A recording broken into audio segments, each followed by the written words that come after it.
Hey there, moles. It's me, Marshall Sylver, your personal millionaire maker. Getting very excited about my brand new show, 2 hours a day, 5 days a week. I'm going to broadcast live to you. In the first hour of the broadcast, I'm going to give you content, information for better sex, more money, emotional, mental, physical, and even spiritual power.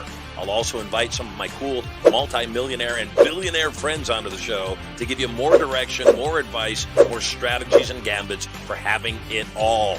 The second hour is what I'm most excited about. It's when I get a chance to chat with you. Yes, you. Where you can call in, talk to me, ask me questions. And if you say the secret word of the day, you could win $5,000 cash. At the very least, if you're the most interesting call of the day, you could also win 10 ounces of freshly minted Marshall Sylver 999 Fine Silver. All of that and more. Brand new Mercedes-Benz sedan or SUV up for grabs. My personal Rolls-Royce Phantom up for grabs. All the knowledge to get everything you want and so much more. All you got to do is log in to the show to get information about its release coming up. 2 hours a day, 5 days a week, coming to you live from the bunker right here at Studio Money. I'm Marshall Sylver, your personal millionaire maker. Let me bring in our hypnotist, Marshall Sylver. It's Marshall Sylver, ladies and gentlemen, the world's fastest hypnotist.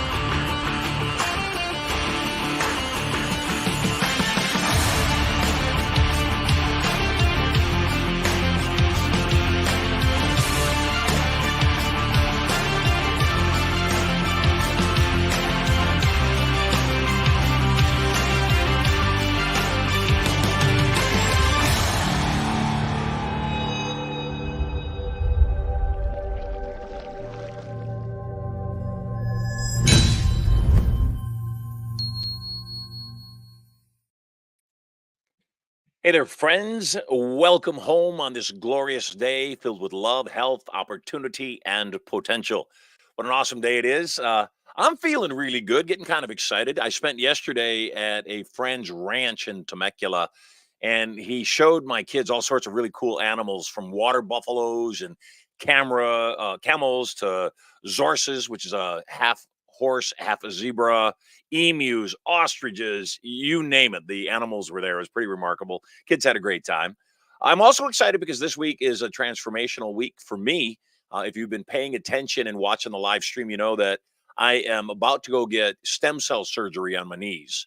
And I'm excited about it. Done a lot of research, been thinking about it for a long time. I blew both my knees out playing racquetball with my beautiful bride. That's what you get for having a wife that's 24 years younger. Got to chase her around the court.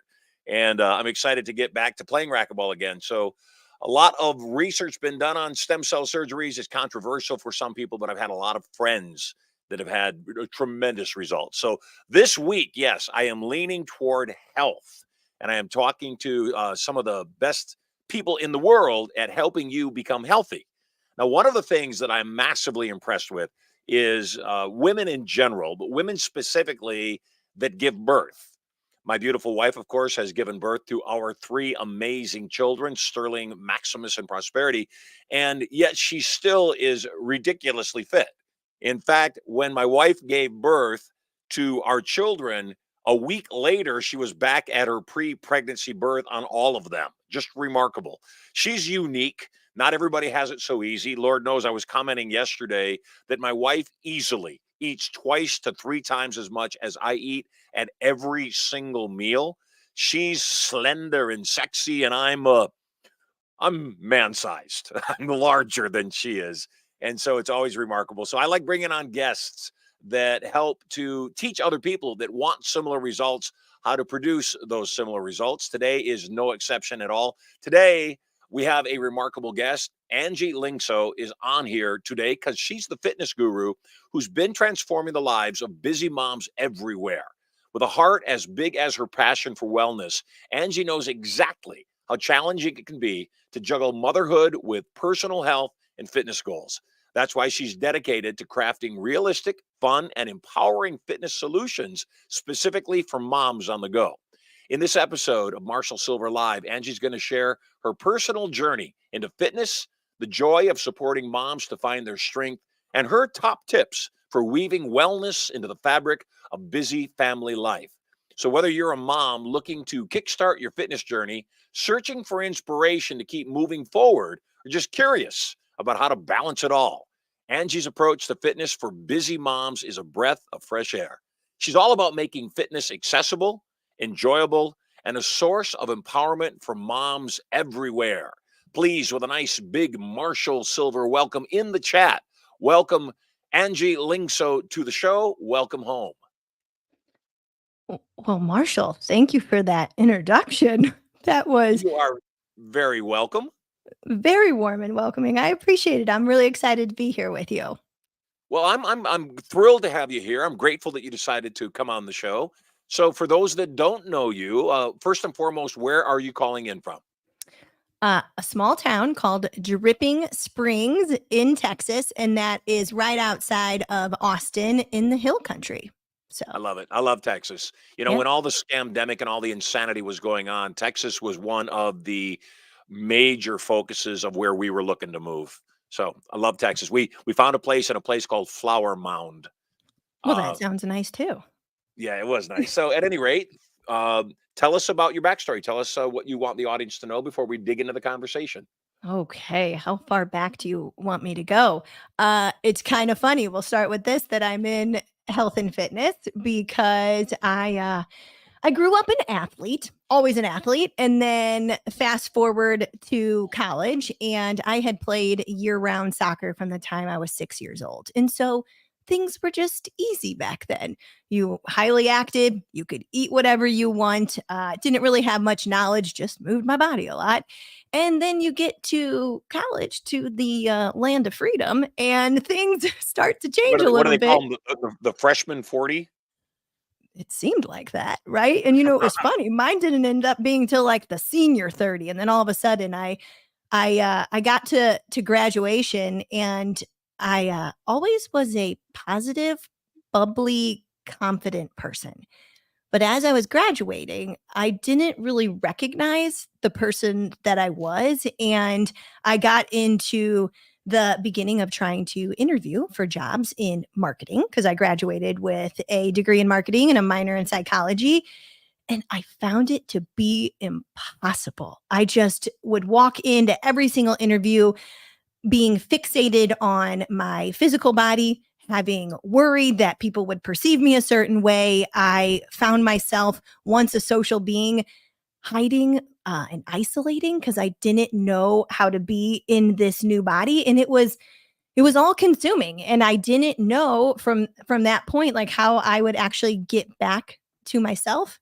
Like, in a sense, I thought college would be the place I would find myself, and I ended up losing a bit of myself. And so we fast forward to I graduated in 2006, and it is now 2010 at this point. And I fell into a couple different corporate jobs with marketing, with media studies, doing some event planning, but none of it felt right to me. I still was in a very unhealthy physical body, but more than that, I was in a very unhealthy mentally and emotional state. And I didn't realize how much that was impacting my world and my ability to enjoy the people in it. And so my husband, well, at the time he was my fiance, he's like, "I'm going to open a gym." And I was like, "Well, I am the least fit person to have a family gym." I was I was shocked. Yes. So I'm like, "Okay, you want to open a gym?" And it was 6 months before we were getting married. I, at the time, decided to go back. I went to school and got my master's in elementary ed. I was teaching early childhood. I was starting to like find myself again, feeling good. I'm like, "Okay, I'm adding meaning to the world. I'm teaching the next generation." He opens up a gym with 0 clients. We had very little income coming in with my early childhood job, none with his because we had to build a base of Right. business. And then you fast forward 4 years down the line, he was like, "Wow, I've grown this thing to be pretty successful. I need another full-time employee. It really only makes sense if it's you because you're my wife." And it was like a joke amongst my friends. They're like, "You are going to work at a gym? Like in college, you did nothing fitness related." I was like, Ah, I know. I know. Once an athlete, stopped moving my body. So at that point, I was like, I got to do something. And I went on the journey similar probably to a lot of women, did every diet imaginable. and would get the results until I would be tired of restricting myself. I'd be tired of missing out on social events because I didn't know how to have alcohol and also have results. I was frustrated by not fitting into any piece of my clothing, but also being now a fitness trainer. And so it was this weird complex of people are coming in to me to be a healthier version of themselves, but I'm not the healthiest version of me. And it was like that imposter syndrome. So I kept on going through the vicious cycle of do the diet plan, lose the weight, gain it right back. Because what I realized is I never had the skill sets to fit any of that into my lifestyle. I Right. was constantly doing the diet somebody else told me to do. To a point, the workout somebody else told me to do, what I saw people doing on social media, what I saw people speaking about in magazines. And I would try to do those plans, but they never fit into my life or my goals or my likes or my preferences. So it kind of like led me to the development of the program that I have today. With my main goal being, I want women to know that it's okay to go after what you want, wanting that physical body or wanting a spiritual growth, wanting an upward spiral mentally and emotionally. That is our right to have. And we shouldn't feel ungrateful for wanting more, especially when we can better lead the people that we love in our lives. And so I had to go through those experiences of hitting rock bottom with my own health, mentally, physically, and emotionally, to realize there's a better way to live. And we can now do this with demanding schedules. We can focus on things that we like to do, that we enjoy, that we prefer. We can use fitness and nutrition as a vehicle to actually have the upward spiral mentally and emotionally. And when I can get women in the driver's seat of saying what they want and how that will add to the quality of their life, it's a game changer. How old are you? 40, How many kids do you have? twin identical boys, Lovely. How old are they? almost 5. Well, you look awesome. Congrats. You're a product of the product, clearly. I don't know how you do it.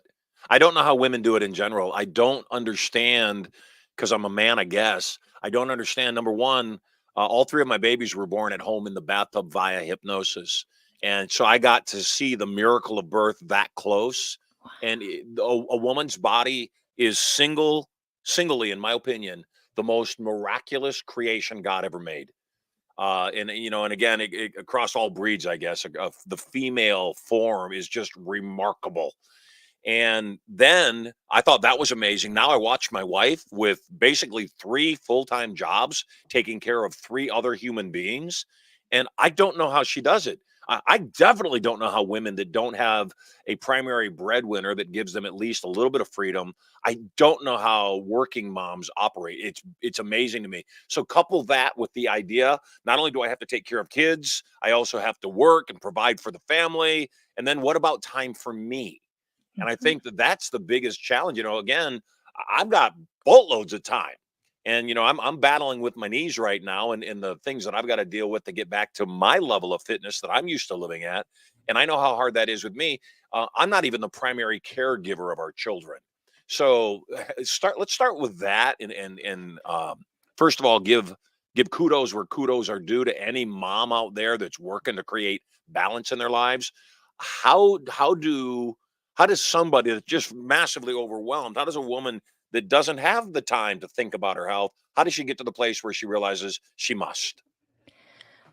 So, one of the very first modules we have women go through in our curriculum is overwhelm and momentum.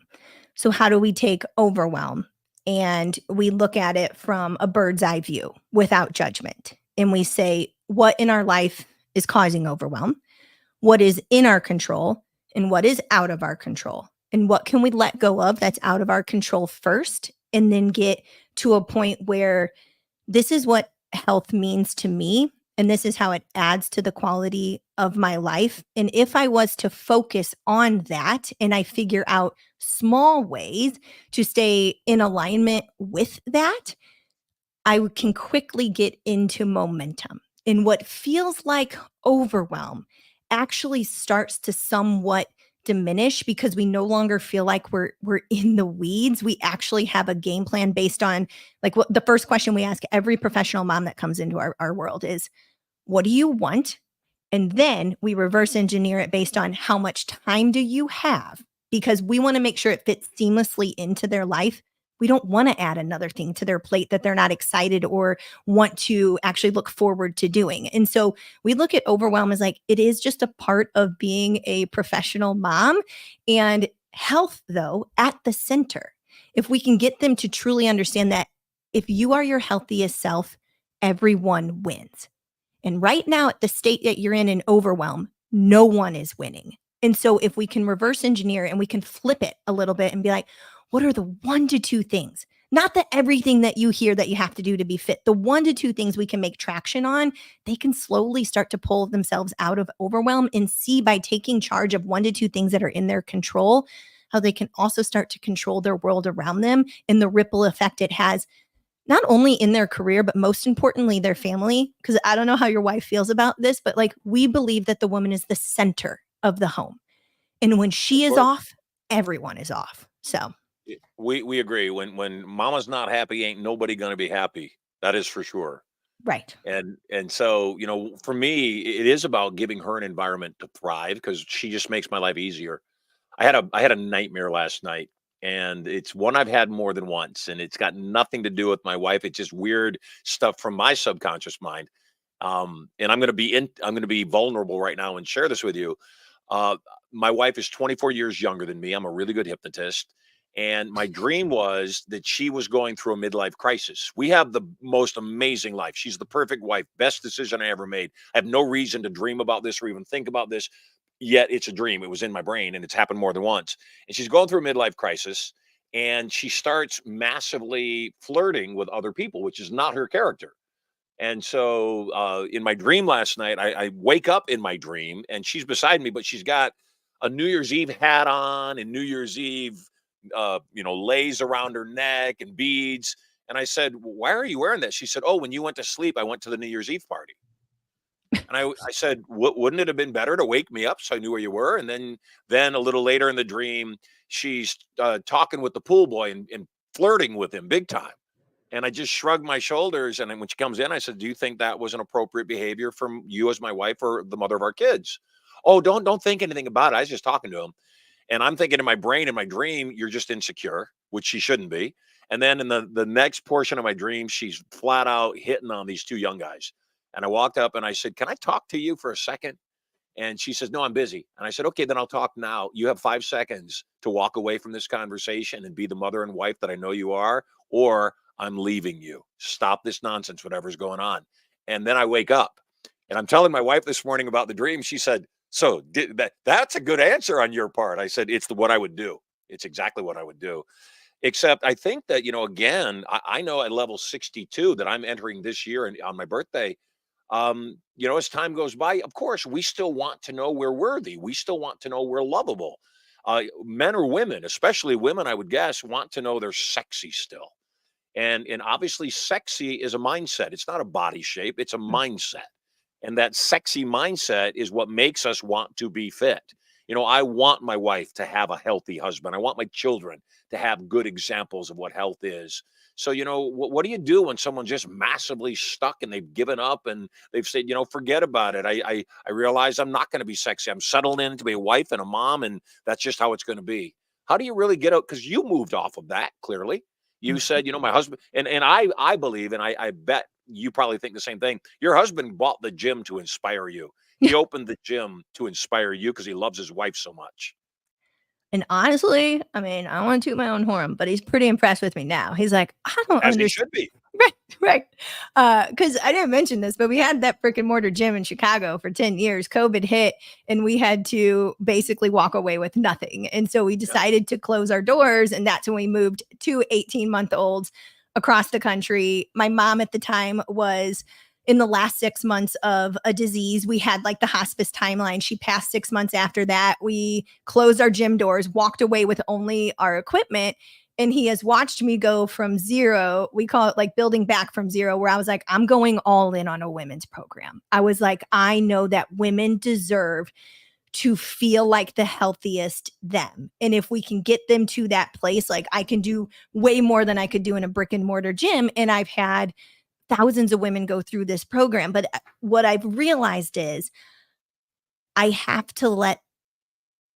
to be okay with letting them decide when the time is right. And so I am big on, I just show up and I serve any way I can. And like I do a free Zoom support call on Thursdays for women that aren't in my coaching program. And I'm like, just jump on with me. Like, let me know where you're at, right? Let me ask you more questions. Let me support you in the way that I can, because I know what it feels like as a woman and a working woman and a mother when it gets all too consuming, just to have somebody with an unbiased opinion just to be there for you. And so when they've given up, it's usually the state of burnout and overwhelm.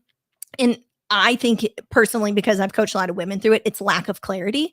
They don't know what they actually want out of their life, and they're just doing what they think they should do or what they have to do based on what we have seen as the norm for a mother, for a career-driven woman. And so it's me asking them to be like, hey, if there were no rules, if there were no shoulds or have tos, if there was no social conditioning on you, what do you want? And so I just start with that simple question. And sometimes them being able to freely say what they want without worrying about what somebody else would think can get them to be like, well, maybe this isn't how it has to be. Maybe there is a different way to exist. And that's kind of what we call the program, like raise the vibration one woman at a time and choose a different way to exist. Vibration in women. I like the combination. It's Yeah. a good thing. Yeah, it is good. When we're vibrating on a good level in a lot of ways, everybody wins. Yeah, So, absolutely. And that's the thing is, I believe in the Stephen Covey concept of the emotional bank account. And so I believe that you've got to pour into people. And I don't mean just our significant others. You got to pour into everybody. So I make it a habit to compliment people. I make it a habit to find things good about people, because oftentimes people don't hear anything good about themselves in the course of a day. So you may be the breath of fresh air. Hell, you may save them from suicide. And so I really believe it's important, whether it's a stranger on the street that you walk past and say, "You I have the most beautiful eyes," or I saw what you did to that stray cat, and I saw how kind you were to that animal. I noticed that you're a good person. Or I'm not touting my own generosity. If I see a homeless person that doesn't look drunk or high, gladly give them $100. I don't want to give them $1. That's insulting. I want to give them mhm. $100 and tell them, go get a room for the night. Go get a really good meal. And so my whole thing is, an object in motion tends to stay in motion, and that's the key. And that's what we've got to do, is help get people turned in the right direction. What are some very specific steps, first steps? Because again, I was at my worst 268 pounds when I decided to turn it around. And this is after my open heart surgery. When I started to turn it around, I'm back down to about 235 right now, except I cannot work out the way I want to with my knees being the way that they are. So I've got to do something about them. I don't want to do surgery. I don't want to do knee replacement. I'd like to do first things first and see if, the stem cells can assist me so I can get back to playing racquetball every single day. What do you say to somebody who again, maybe she's at 250 pounds, maybe she has a hard time moving across the room? Where do they get started? Yeah. So it's based on their comfort level. So again, we're going to meet them where they're at. We are going to figure out, do you have pre-existing injuries? Clearly, if they have a lot to lose, the strategy is going to look different from the person that has the last stubborn 10 pounds, right? Or 30 pounds, even for that matter. And Yep. so when when they come in, we do an onboard call, right? Like, which is I'm sure a lot of people do, but we really want to use that opportunity to build trust with them and with us. And that's the most important thing. If we can build trust with our women, they know we have their best interest, and they know they can freely share with us when something feels uncomfortable, when something embarrasses them. Because when my women that have a lot to lose, like a lot of things are embarrassing. Like they don't want to go to a gym in front of everyone and try to learn how to do a different weight machine. And so we're big on listening to, what are your fears right now? And then what are your wants? And sometimes it is literally, Marshall, as simple as, can we just get you to trade regular soda for diet soda? Like, we're going to pay attention to like their nutrition, obviously, because it's where we're going to get the most bang for their buck in terms of actual like momentum in the results. But it doesn't have to be right away, like track all your macros and you need to eat this amount of protein. Like some people aren't ready for it. So we're going to slowly just build the strategy that makes it seem so effortless to them, where they're like, wait a minute, I could do this for 6 months plus. Anything we ask somebody to do, we need them to be able to see them in terms of a lifetime doing it for 6 months minimum. Like every single one of my coaches knows, like we don't give any type of strategy if it is not something that's realistic and an expectation of someone that they could do forever.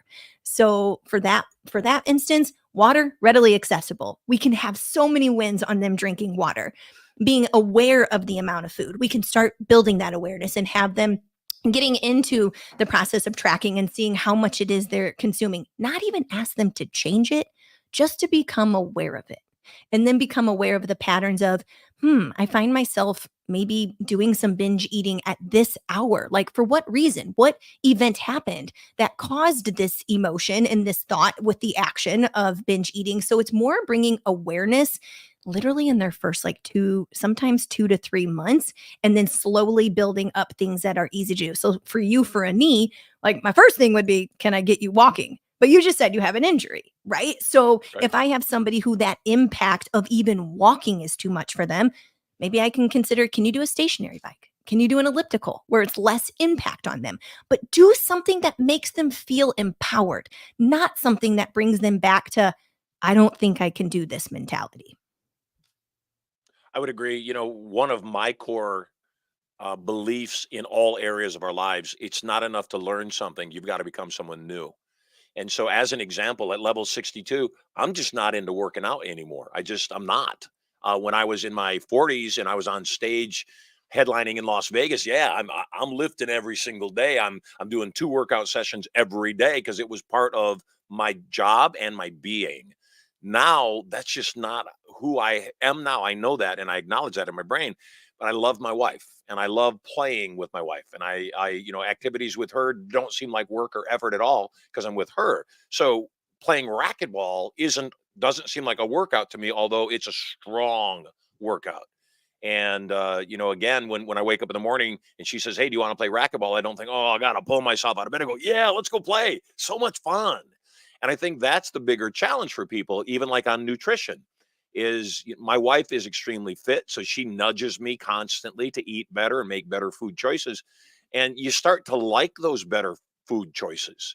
You start to say, I definitely would prefer this over that. And I think that that's the bigger challenge for people is, like you just said, not to make it an effort at all. In fact, to say, no, I don't want you making an effort. In fact, I think if I was to launch a fitness brand, I would call it the Effortless program because there is no effort to making a sincere lifestyle change. What lifestyle changes did you make when you became a trainer? You realized you owned a gym. And by the way, I coach a lot of businesses, and I remember going through the scamdemic, how many of my gym owners were just like going, "What the hell do we do? What do we do?" Some of them moved out into the parking lot, and then I would say, "Yeah, but why are you paying for a building if your whole business is in the parking lot? If your landlord isn't working with you and isn't saying, 'Hey, I understand these are unique times.'" And so many of them transformed their business during that time because they had to. There was a lawsuit here in California for back COVID rent. And the back COVID rent was for a gym called LA Fitness. It was like $14 million.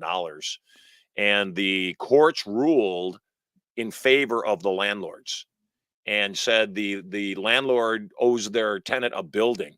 It doesn't matter what the government does. The landlord fulfilled their obligation. The tenant has to fulfill their obligation. And my response was, yeah, what about the fact that the government said they'd arrest those gym owners if they opened their gyms? So at any rate, sometimes we're faced with insurmountable challenges, is my point, and yet we still have to play the game. We still have to stay in the process and get stuff done. So that comes back to that woman. In due respect, she's had 5 babies. She has done everything she can to not die taking care of her kids, but she's gained a substantial amount of weight, and it's all that she can do to handle her stress, handle her life, handle everything going on. Who just says there's just no time for me. And I think that the bigger challenge for women, and you said this from the top, even more than men, is because women so much identify their physical appearance with their personality and their being. Men identify more with their productivity. So, the big fat guy that's making millions of dollars, he'll do just fine. But the, fat, beautiful woman that's making millions of dollars, she's fat. That's a different example. And, Mhm. I'm not being misogynist or sexist to point that reality out. It's just a reality. Right? So I mean, yeah, that go ahead. the first 4 seconds that somebody meets you, they judge you by your appearance, and it's not fair, right? But It's fact. it's fact. Yes. Okay, so I know you had a question for me, but I can't remember which one it No, was. it was just again, I think that the biggest challenge is self-esteem. The biggest challenge is helping people know that again, your work. That's where I'm back to. I admit it wasn't low self-esteem with me, it was lazy. I just got to the point where I didn't need to attract a wife. I didn't I had gone into semi-retirement. I didn't need to be on stage, and I wasn't, performing for Las Vegas audiences, and I admitted that my life got lazy. And it's not that I'm lazy. I just decided that energy, again, I don't feel a desire. There's no motivation inside of me to, somebody could say, I'm going to tap you on the forehead and give you whatever a large bicep is. I'm going to give you 18-inch biceps. I'd go, I don't want them. I think it looks a little grotesque, frankly. I don't want it on me. Somebody else, that's fine. If they like how they look like that, all well and good. Not me. I don't want it. And what Well, I do want, though, is I want health. I want fitness. And I think that that's the bigger battle for people. we do have a lot of women that fear that as soon as we're like, "Hey, can you start eating protein and lift some weights?" They think they're immediately gonna look like a CrossFitter or a Right. bodybuilder. We're like, "That's not how it happens. You need a lot of help to, get those kind of muscles." But I think that sometimes women, when we are asking what they want, they have this picture of where we think we're gonna take them, and that is not where they wanna go. And do you One think that's thing a pretty good excuse too, though? that yeah, Oh, I I don't don't want to have too many muscles, and maybe I don't I'm making an excuse. I don't know. I don't want those muscles, but I would think that it's the same woman that I hypnotize that's afraid if you hypnotize me to lose the weight, then all men are going to want me for is my body. And I'm going, that's pretty much men in general, just so you know. But do do right. you think do you think that that's an excuse? Do you think that people that say I don't want to bulk up too much is are just really saying I don't want to do what I have to do? Again, maybe that's me I'm describing. I I'm gonna be totally, like, transparent and honest here. I don't think people have a compelling enough of a reason of why health is important to them.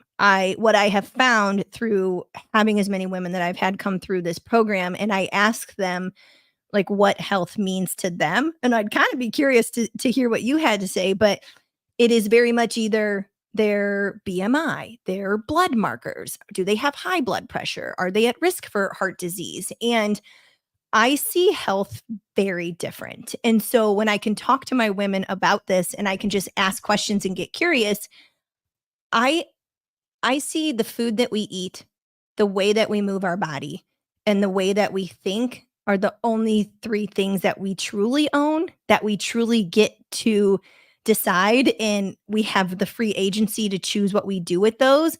And I think that it is a gift to be on this earth. I think God put us here for a reason, and I don't think we should take for granted the necessities of optimal living, which necessities to me, people think it's a luxury to get to work out, maybe a luxury to eat certain foods. I think it is a necessity if we truly care about the life that we've been given, because it's not a dress rehearsal to if we're going to eat with intention. So to eat with ingredients that are going to give us energy and good satiety and better mental focus. I think it is a gift to have movement, which I'll tell you a story with that, but the fact that people choose not to move, but it's how we experience the world is through movement and with others makes it even more special.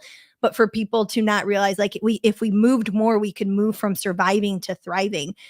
We're going to sleep. So sleep with intention to wake up more focused and more energized. We're going to drink water. So drink with more intention to truly be hydrated and get the benefits from it. So I look at all of those things as a necessity of life. And I look at it in correlation to longevity. So I go all the way with my women to like the rocking chair exercise, which I'm sure you do with people. But at right 90 years, you're sitting on that rocking chair and you're looking back at your life like what do you actually remember? What were the most important things to you? And for these women, I'm like, was emptying the dishwasher for the 500th time the most important way you want to spend your time? Was staying late for that job, is that how you want to spend your time? Or do you want to spend it in a way that allows for optimal living? And the things that are in our control with what we eat, how we move, and how we think will allow us to have that longevity and that resilience as we go throughout life. And then my mom, the disease she had was called multiple systems atrophy. So I watched her body deteriorate for 6 years from 50, she was 55 pounds when she passed away, literally skin and bone. So when I would look at her and what she would give to feed herself, what she would have given to still swallow food, what she would have given to go on a walk, that's my compelling reason. Because I'm like, I'm still here and I'm a fully abled, healthy body. So I want to keep pouring into that to live my life with more resilience and the ability to experience it through movement with the people that I love. I ask anybody that I bring on their opinion, any fitness professional I bring on, what's more important, diet or exercise? I'll be honest, I'm tied with both because it depends on the goal, right? So maybe you are trying to be in a healthier body fat range. Maybe you're trying to be in a healthier weight range. Well, diet is the most controlled variable that we can focus on, right? At the end of the day, we know it's calories in, calories out. You got to eat less than you burn in a day. So that's an easier focus. But there's something about movement that if you move more, you just feel better. You are happier. You are more mindful and aware the rest of the day. It has the positive ripple effect. Like, I'll ask every single one of my women, what was the most surprising habit that you didn't know you would love until you got into it? And they're like, my walks. They're like, I used to think it was such a hassle to find time to go on a walk when I should be with my kids after they get home from school, or I should go drive them to their activity. But they're like, that 30-minute walk means more to me than anything. They're like, that movement just puts me in a different state. They're outside, they see blue skies, they're reminded of how big the world is. And so, is it okay to say they're tied for me? Because one is going to change your physical and one is going to change your mental state. No, it's okay. Again, that's I want your opinion. What That's were the it. biggest keys for you to step into your fitness journey? What was the biggest what? What were the biggest changes you made that put you on track on your fitness journey? I decided that food was neither good or bad or clean or dirty. I started to look at food as neutral. And Yep. once I did, and I just looked at food equating to a number and what the different nutrient did for my body and how I felt with it, it released every bit of food anxiety that I had carried with me from all of those diets and everything that I thought I should be eating and everything that was bad. And I finally found my way. I call it like I play my own game. So I have mostly single ingredient foods during the day, but I have dessert every single night. When I put those twins down for bed and it is 8 p.m., I am sitting on that couch with a Netflix show and I am holding my 3 cookies and my 2 pieces of candy. And it is the best part of my day. And it is not what makes me unhealthy. What made me unhealthy was the relationship I had with food, thinking it was good or bad. Once I just saw it for what it was and I realized it's just a number, and depending on the number, you can hit different goals. I was freed. And then I just learned how to track macros for a little bit of boundaries because I do like to eat a lot of food. I'm similar to your wife. And that just helped me pull in my parameters to get the results that I wanted. You said something that I'd never heard the term before, and I like that though. Ingredient foods. Yes. Like, Any of your fruits, your vegetables, your lean proteins, your good fats like your avocados, your seeds, your nut oils. So I think if it spoils quicker, it's better for you. interesting. That's really interesting. What do let's talk about your business. Let's talk about the business side of things because unfortunately, unhealthy businesses can thrive and businesses that help people be healthy cannot thrive. And I always like encouraging and assisting people that I know are helping other people live a better life. Tell me about your business. Are you primarily a trainer? Are you primarily these days an educator? Are you primarily these days a coach? Tell me about that. Well, Marshall, that's the problem. I think I still wear too many hats. So I when I decided to start this women's online business in 2018 when I found out I was pregnant with identical twins. So we had done IVF for 3 years. It was an absolute miracle that we got pregnant, and they said, "You cannot be on the gym floor anymore. No yelling or whatever." I was like, "But I love people. That's what I do." I So I was like like, yelling. yeah, I'm like a cheerleader all the time. Where am I going to yell? Yes. So we pivoted and I went and did somebody's online coaching like program to build a business online.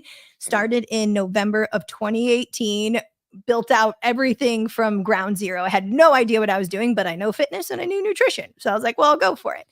And I did a free like 5-day challenge. I was shocked. I had 10 women join my coaching program that week. And I was like, well, I'm onto something. People can be autonomous. They don't have to be in my gym. So fast forward to when that happened in COVID. I'll never forget the moment. We were sitting inside of the boys' nursery in Chicago.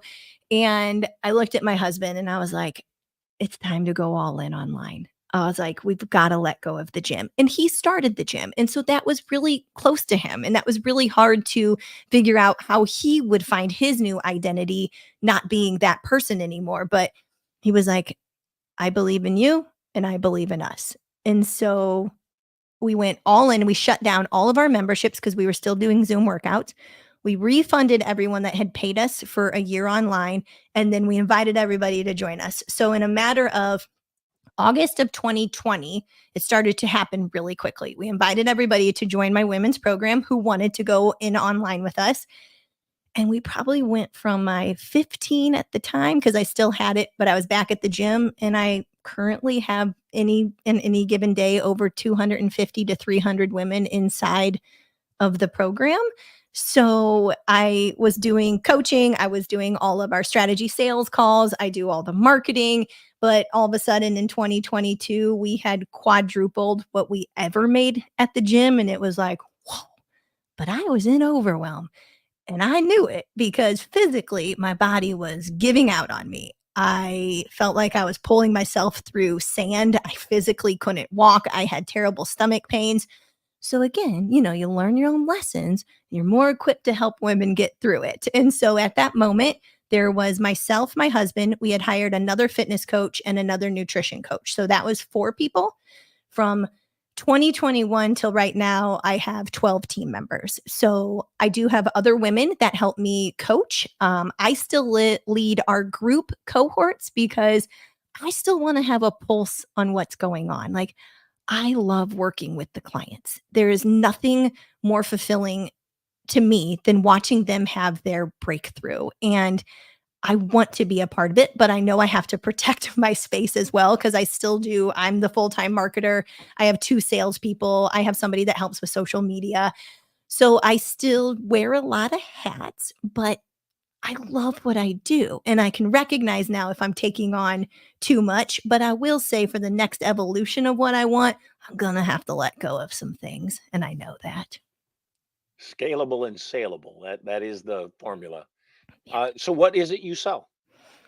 We do one-on-one personal results coaching, and then we have a group coaching model. So it's just 2 different services, both with a coach. And what's the retail on that? What do you sell it for?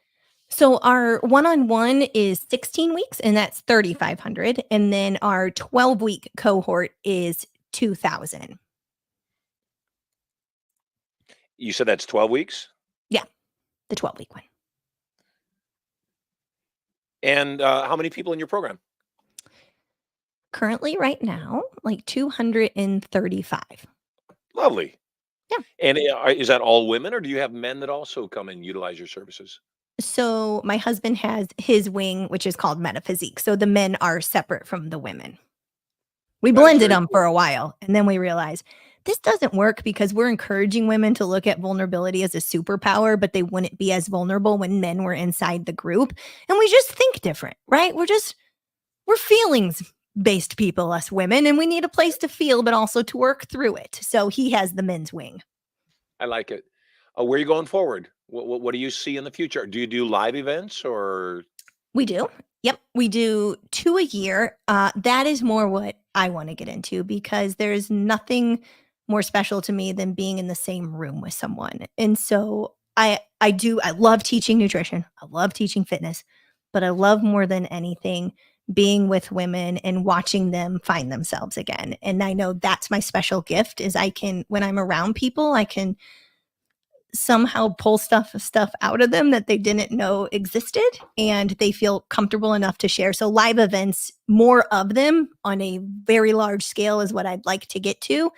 But we are 95% still referral. And so I'm like, how do I take it to, we've tried everything marketing out there, but I never know what's going to create enough brand awareness, reputation where I can be in a bigger room of people. Very good. Hey, as we get ready to wrap up this show, is there any resource people can get through you? How do they find you? Any gifts you want to give to the people watching?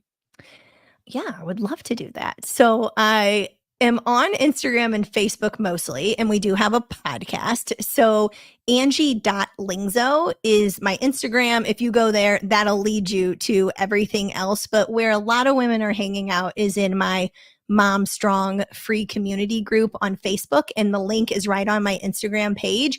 And when you get in there, we would love, one of the things I love to give women right away is a daily alignment journal. So it's like a 2-minute thing that if you could start out the day with this, it's all the time it would take. You can decide what it is that you want to do for the day, priorities, and show up. And then I also have something called my movie casting method guide. It is like my unique proprietary blend of how I think of meal prep. I call it movie casting, and it makes building a plate so easy to, especially if you're a mom and your kids like variety and you don't like to cook. This is for you, and you also want results. So I'd love to give both of those away. Well, those are great gifts. Hey, thank you so much for being on the show. I appreciate it, and you are totally loved. If you need any assistance in understanding how to build out your live event business, I'd love to assist you. Thank you, Marshall. I appreciate your time. This was awesome. I am glad you were here. You're awesome. And congrats on the babies.